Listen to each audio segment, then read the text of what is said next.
Well, how do you do, buckaroos, and how the heck are you? I am Tom the Beer Whisperer, if you can hear.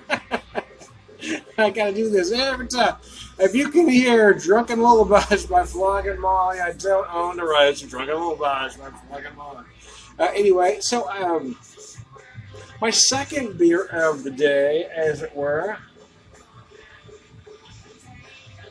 I had a Pilsner. I just finished getting some gumbo on simmering, so I wanted something easy, kind of a thirst quencher. You know, I was hot, sweaty, but now I'm calm, relaxed. I found this today. It was $10.99 a six-pack.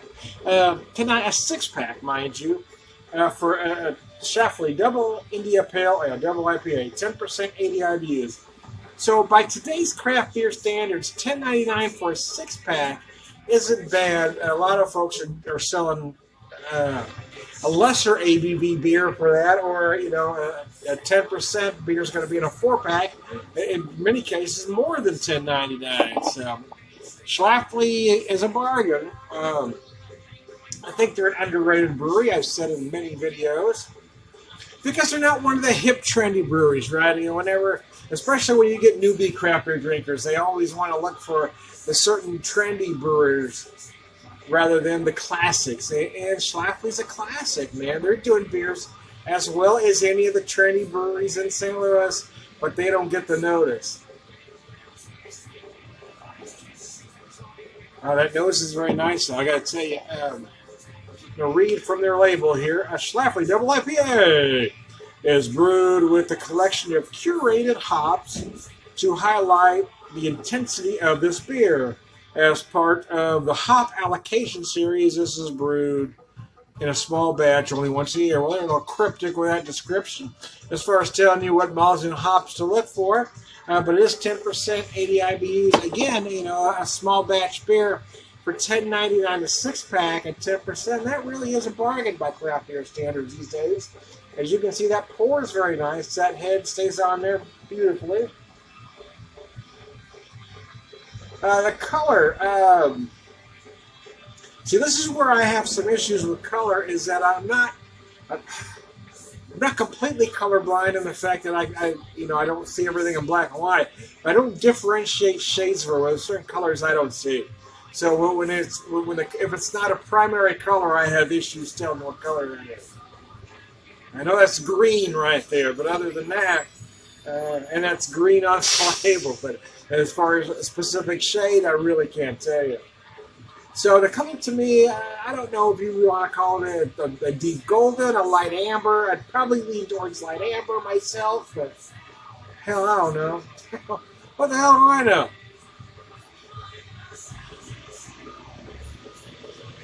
The nose is interesting, though. It's herbal and a little spicy.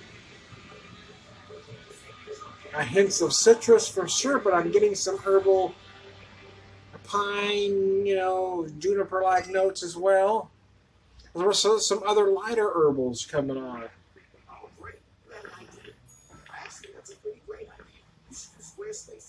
I'm gonna let that settle just for a minute before I take a drink.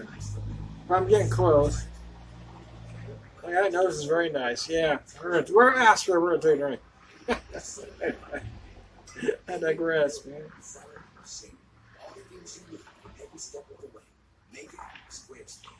Oh wow, wow, that's different. Yeah. So I've been saying in a lot of videos lately. I've had a friend send me a lot of IPAs from Colorado, mostly hazies, And then I've had some others lately, and I've said these are great, but for me they're more spring summer. They're very light, they're fruity.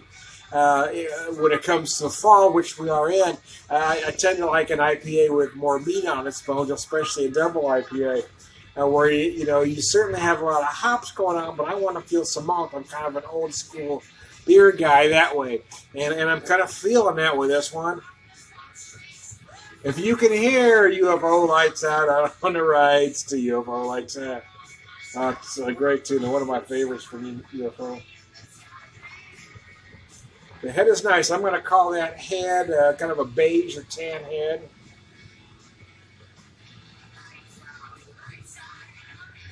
Oh yeah, that's nice. A little sweet early on. There's certainly some malt going on. 10%. You do feel a little warmth, but I'm not going to go so far as to say it's boozy. Because when you start using the word boozy, everybody says, uses words differently. To me, boozy means off-putting. If it's boozy, it typically means it's a little too hot. But there is a little bit of warmth, but I don't think it goes too far. I like to hang out in a pub area, which is, a little portion of my garage. I like that I finally got my dad's bar where it can be used. My brother didn't really use it. He's not much of a drinker. This way, it's getting a little attention. This little old girl shouldn't be neglected.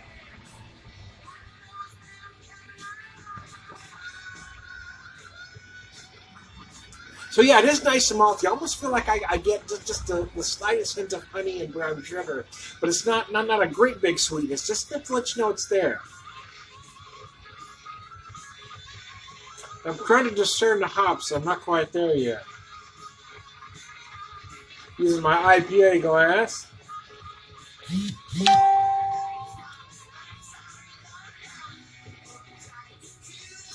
10%. It probably should be a heavy-bodied beer, but to me, it's more between medium to heavy body. It's not Imperial Stout heavy, if you're following my drift. But yes, it does have a little more meat on its bones than many double IPAs I have lately that were that kind of deep golden, very fruity, or hazy as hell IPA. If that makes sense to you. Jeepers creepers.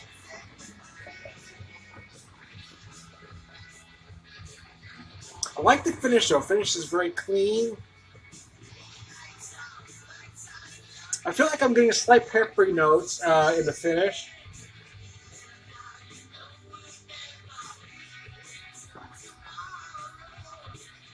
I'm getting a lot of herbal notes. I don't know that I'm getting a lot of citrus. Typically, especially with everything I've had lately, it's been all fruit all the time.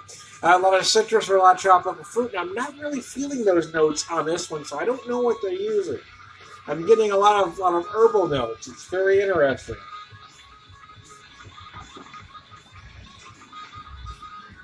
I'm getting some spice. I almost feel like I'm getting some ginger. Like now that I took a minute to think about it, it feels like ginger. Now, I would say peppery and a little spice, but ginger. Ginger specifically because, good fresh ginger will give you those lemony-like notes as well as some spicy notes. And that's kind of what I'm feeling. It feels like I'm getting some ginger in there. So folks at Schlafly, let me know if I'm completely off my frickin' rocker. Or if I've hit it, because I swear to goodness, I feel like I'm getting some ginger in there. Either way, whatever the hell's in there, I like it. I got to be honest, I like it because it works for me. It works for my particular wheelhouse. And quite frankly, I just, when it is starting to chill down here in my neck of the woods here in the Ozarks, and I don't want that big fruits. I don't want that fruit salad IPA when it starts to chill down, and I don't want that brunch IPA. I want an old school American double IPA that's got some meat on its bones, and this one gets there. And again, you can't argue value at $10.99 a 6-pack. 6 beers, a 10%, 80 IBU beer, $10.99 a 6-pack. That is a heck of a deal. So as far as double IPA values, I don't know that there's a better one out there than this one. So there you go. Trying to unlock my phone here for a second. I saw something come in. If you can hear Pablo Cruz, level, find a way out on the right. You kind of like a mix that goes from, you can hear some UFO and Pablo Cruz within this same song or two span. My musical tastes are very eclectic. That's what I remember, from my youth. So I do like the song. And actually, I appreciate it more now than I did then because now I know enough about music that I can understand the arrangements,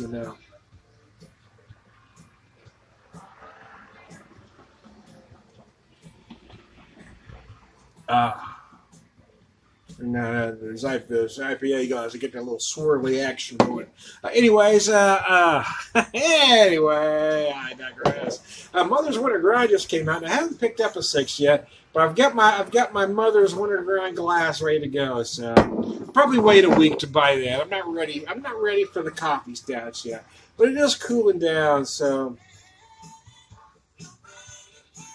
Anyway, this is a damn fine beer. If you get a chance to find it, if it's in your neck of the woods, I personally recommend it. Now, the caveat being, if you're a guy that only wants your IPAs to taste like fruit, double IPAs to taste like fruit, this isn't going to be the one for you. If you have a knowledge of craft beer or beer in general and understand a classic double IPA, you might like this one. If your taste buds can taste something besides citrus or tropical fruit, you might like this one.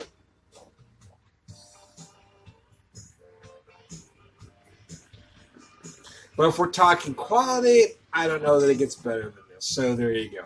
I am Trying to Beer Whisperer, beer evangelist, prolific beer drinker, Veil of wisdom, and all around good guy.